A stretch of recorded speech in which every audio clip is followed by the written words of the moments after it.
Now think about that though. Look how much force it took to do that to a vehicle. Now, what do you think happened to the motorcycle rider? You see where the motorcycle rider ended up?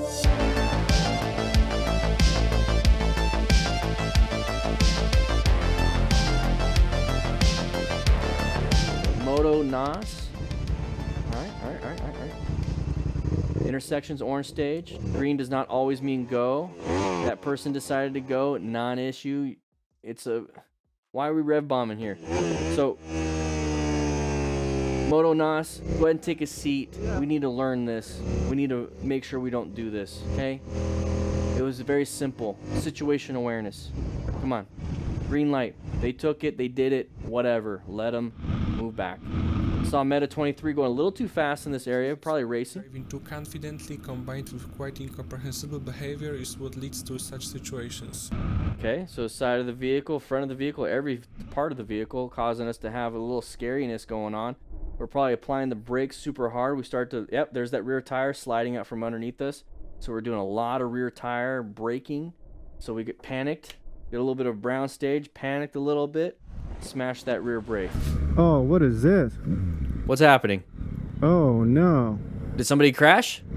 What just happened here? Somebody crash? Uh-oh. This doesn't look good. Are we gonna if somebody crashed, we need to be able to rescue somebody. Our new rescue kits are available now. Brown, he's bloodied up. Uh-oh.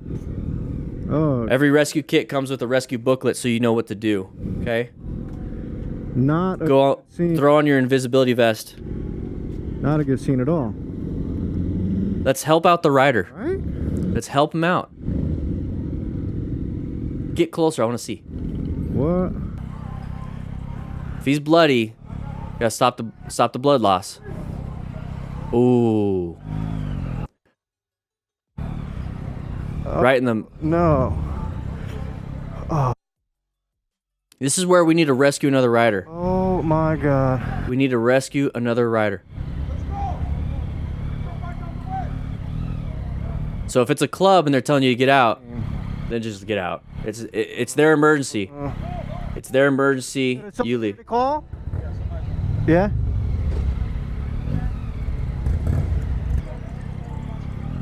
If a club doesn't want you to do anything, or even if the patient doesn't want you to do anything, you don't do anything. Yeah. Remember, you have to ensure your own safety. Oh, that was a T-bone accident. So look at the mechanism, everybody. Look at the mechanism. Wow. That's a lot of compartment intrusion on that vehicle. No, let's go back, because we can't see the actual rider. And what I was saying about the club and the patient not wanting you there. The main thing here is we need to ensure our own safety. Okay, we have to remain calm. That's what we're kind of doing here, but we have to ensure our own safety. That the club could be a hazard in and of itself. Okay, you got to be careful with that. That's why it's there first. Before you even touch the patient and stop any major bleeds, and then, you know, quickly assess the severity, which is on the back side of the rescue cards that come with your rescue kit. So before you do this, you have to ensure your own safety, because they could be damaging you. Okay, so once that happens, once you kind of figure that out, and let's say they want to help. Okay, cool. Let's take a look at the mechanism right here. That is called compartment intrusion. That looks at least a minimum of 2 to 3 inches. It's probably like 5 to 6 inches. Anything over 2 inches is a life-threatening mechanism of injury.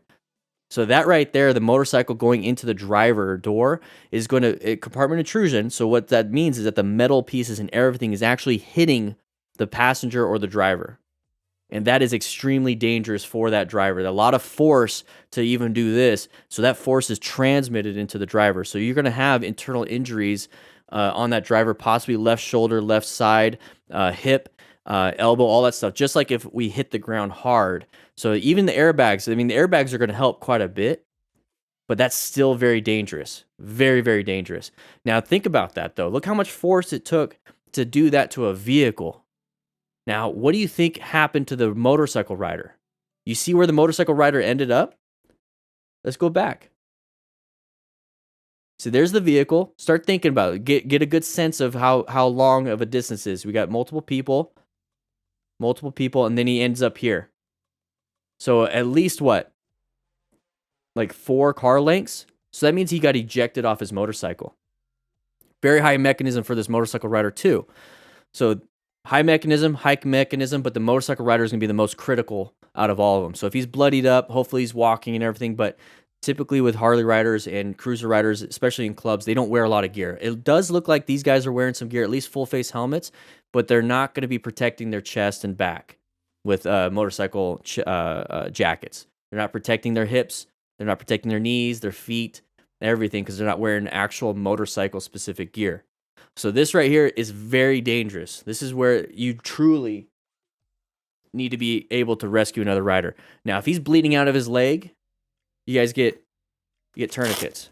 You get 2 tourniquets within this. Inside here, you're going to have an aluminum splint. Inside here, you're going to have all the bleeding control you need, sling and swaths and everything. And you get trauma shears. Guys, this is the new trauma kit you guys need to be getting on top of everything else. You need to get the training too, which we do have on Motorcycle Training Concepts. It tells you how to use everything. But this is dangerous. Being a smart rider, we need to first seek out, maintain, and wear gear. But if something does happen, we need to be able to rescue another rider. This whole thing, bring it back up. This whole thing is supposed to be a full cycle. The first 3, bring it back up. The first 3 is to hopefully mitigate any injuries, but if something does happen, you need to be able to save somebody's life. Bring it back up. Save somebody's life with this medical training. So prevent, hope, prevent, and then make sure that it mitigates injuries, and if something happens, you can actually save somebody's life. That's the whole point, okay? Not good. This is a terrible situation. Terrible situation. Hellhounds riding around. Oh, almost hit a doggo. Move on with our day. Get out of there. Dog can't catch up to you unless, it is a Harley, so maybe you can. So Urban Sherpa, watch out. Line of sight. Okay, hey, it doesn't matter. Don't be a jerk. You know? They shouldn't have done it. I get it. So why you don't overtake turning vehicles? Okay, this is exactly why. Watch out, side of the vehicle, line of sight. That was a line of sight problem.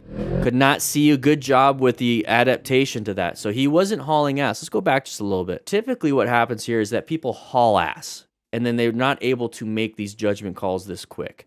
So right now we have that line of sight problem like I was saying, okay? So we can't see past the vehicle. Can't see past it because it's blocking that pure line of sight. Okay, we can't see around things, okay? So right here, we see now that there's sides of the vehicles. What that means is a possible path of travel violation, which means it's a intersection. So we should be in orange staged, prepped, and ready for this. So now we're kind of on high alert, like, maybe that person, it might go out because I can't see. The line of sight for me is broken. Maybe the line of sight for him is broken. And the habit a lot of drivers do is that when somebody turns, typically nobody's behind them, and they just go. That's a bad habit for drivers, but they do it. So we're going to get to here. See how he's not going? He's just not gunning it. This is very good. I think this guy is a smart rider. He's rev bombing to give a presentation. Okay, so that's fine. Just go ahead and move the headlights. So just move a little bit because the light itself is bouncing around. That's what's going to grab people's attention. That person's already in the intersection though. So right now what we should be doing is a very minor red stage. Very minor red stage. Because when you plan, if you're not hauling ass, you don't have to navigate, but you can adapt. So he located, and now he's just going to adapt a little bit by slowing down just a little bit more. Now, if he was hauling ass, he would have to navigate and swerve hard. But this is still a red stage because this is something that he's taking away your path of travel.